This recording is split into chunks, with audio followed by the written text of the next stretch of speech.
Hello and welcome back to McClaren Performance. Everybody wants to succeed, everybody wants to win, but the question is really, what does that entail and is it actually worth it?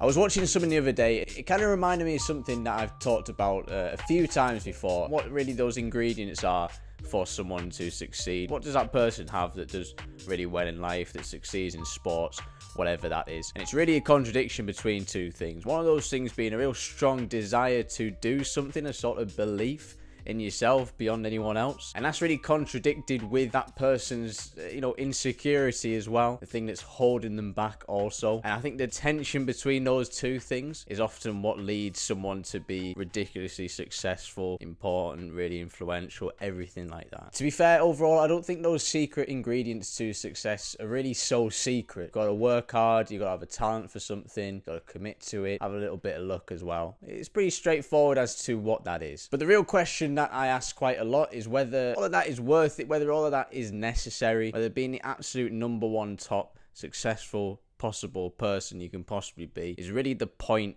of all of it. It's something I've touched on before with Cristiano Ronaldo. Quite an interesting character, interesting to say the least, but someone who's clearly one of the best at what they do, if not the best footballer ever this generation, whatever you want to call it. That comes at a sacrifice for top athletes like that. You dedicate so much time, so much of your thought, so much everything to that, and with that you sacrifice things that probably make you human, make you relatable, make you possibly enjoy life also. But I find the people that are successful in general, they have this obsession, they are obsessed with what they do. Let's take golf for example. They are absolutely obsessed with golf to a point arguably where that is unhealthy. That person may go on to become the most successful person ever, whatever the thing that they do, but by doing that, they sacrifice something which is what I guess some people would call a childhood, enjoying experiences. You lose something to gain that thing in the future. In a way, that's kind of what hard work is. It's a sacrifice of the short term to then gain things in the long term. The person who's willing to sacrifice the most is the person that is going to win. But the real question within that is, should they be sacrificing so much? Is that the right thing to do? Is that the thing that will make you happy at the end of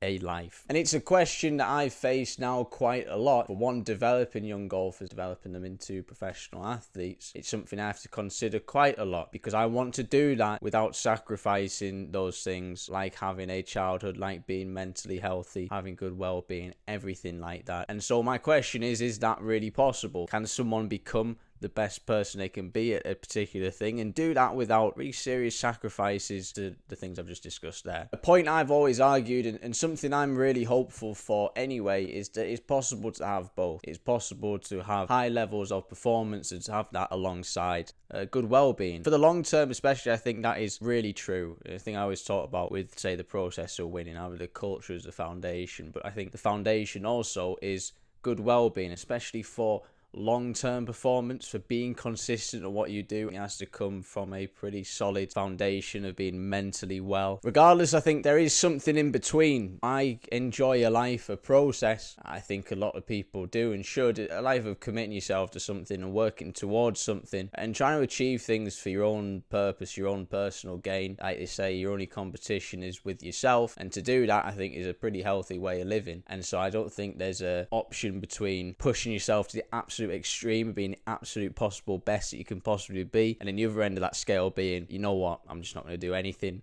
at all. I think there is a nice middle ground that you can sit between, somewhere within that, where yes, you sacrifice day in day out, you commit yourself to processes, but it's not the be all or end all. You don't give everything to that. And I guess that is a choice that we all have to make when we do the things that we want to do. What are we willing to sacrifice? If we spend that time doing that thing that we know we shouldn't be doing for the long term, is it worth it to do that for the sake of just enjoying life and enjoying being a normal person? So yeah, I hope some of that made some sort of sense.